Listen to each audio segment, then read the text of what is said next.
Halo Sobat Lifestyle One, kembali lagi di sesi Tanya Dokter bersama saya Dr. Firtantio, spesialis urologi dari Omni Hospital Pekayon. Kesempatan kali ini saya akan membahas mengenai prostat. Jadi pertama saya akan menjelaskan terlebih dahulu mengenai prostat itu apa. Jadi prostat itu adalah sebuah kelenjar yang hanya ada pada laki-laki.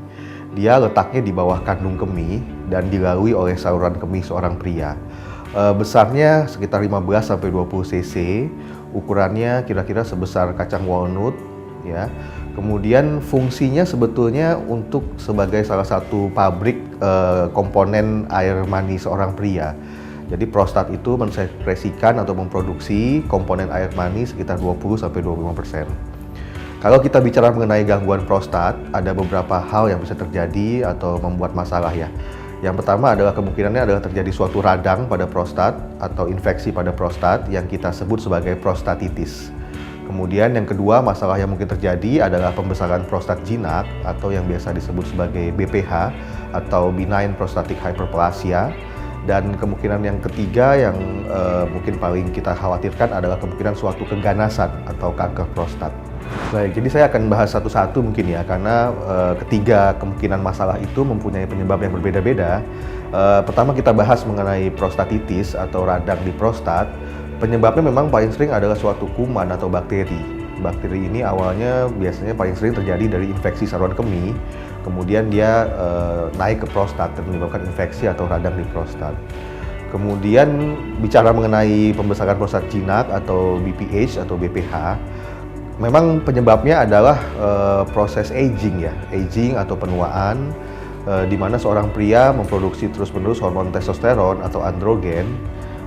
Kemudian pada saat seorang pria berusia lanjut di atas 40 atau 50 tahun mulai menimbulkan masalah.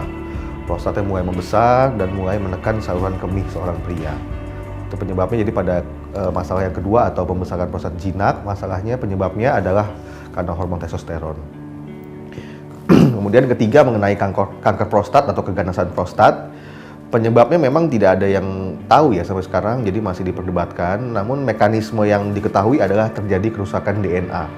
Kerusakan DNA atau DNA damage, di mana akibat kerusakan DNA itu prostat tumbuh tidak terkendali, tidak terkontrol, dan menyebabkan banyak gejala. Faktor resikonya, kalau kita bicara faktor resiko kanker prostat ada banyak gitu, antara lain makanan, dikatakan makanan tinggi lemak, kemudian produk-produk dairy atau produk-produk susu, itu menyebabkan atau memicu kerusakan DNA itu lebih cepat. Yang kedua, faktor-faktor lain seperti merokok, kemudian paparan zat kimia, itu juga dikatakan memicu pertumbuhan prostat abnormal sehingga menjadi kanker. Kemudian yang ketiga ya riwayat prostatitis sebelumnya, jadi riwayat prostatitis atau radang di prostat yang kronik itu juga katanya memicu pertumbuhan prostat ini lebih cepat. Ya. Faktor resikonya sih memang dikatakan lifestyle ya, jadi ada penelitian yang membandingkan mereka yang memang pada saat mereka dengan masalah prostat atau gangguan prostat ya, pada usia di atas 40 atau 50 tahun, itu mereka pada saat usia muda ternyata gaya hidupnya kurang baik. Seperti apa gaya hidup yang kurang baik? Mereka kurang olahraga, jadi sedentary lifestyle ya.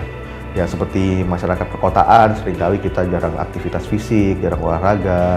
Jadi mereka yang jarang olahraga memang dikatakan pertumbuhan prostatnya lebih cepat dibanding orang yang memang rutin berolahraga.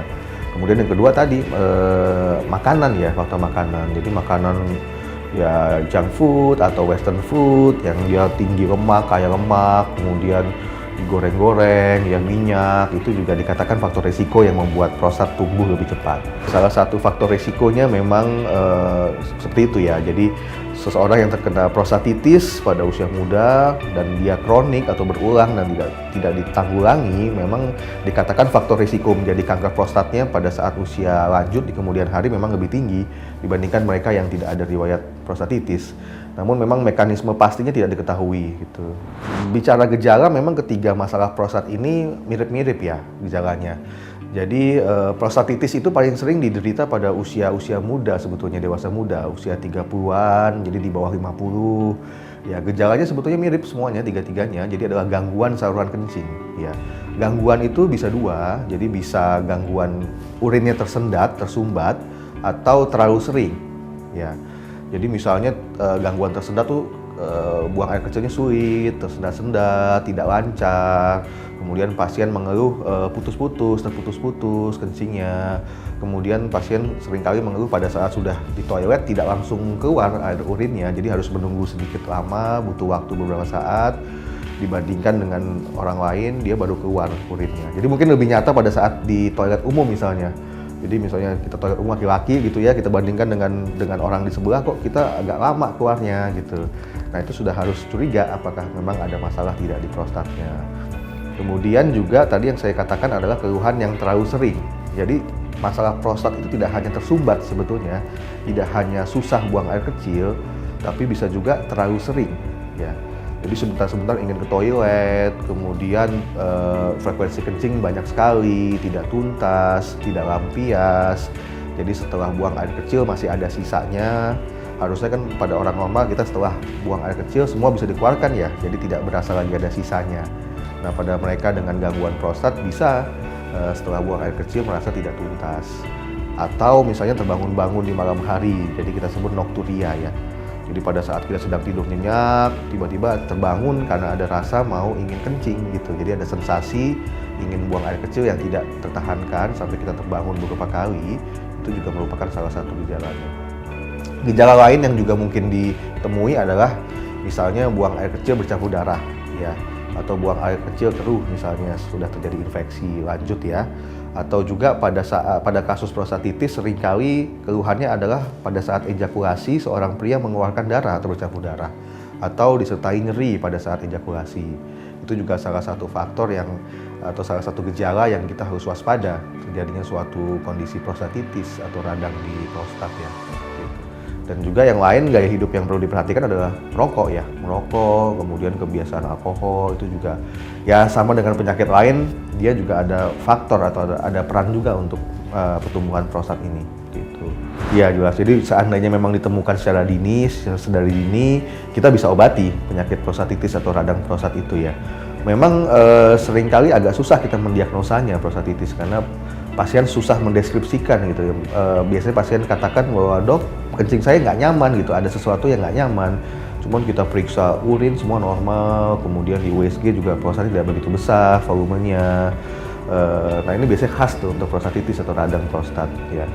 Untuk mendiagnosanya sebetulnya mudah sekali, bisa dilakukan dengan pemeriksaan fisik. Biasanya dokter akan melakukan pemeriksaan colok dubur namanya. Jadi akan memasukkan jari melalui anus ke arah prostat, kemudian akan diraba rasakan oleh dokter.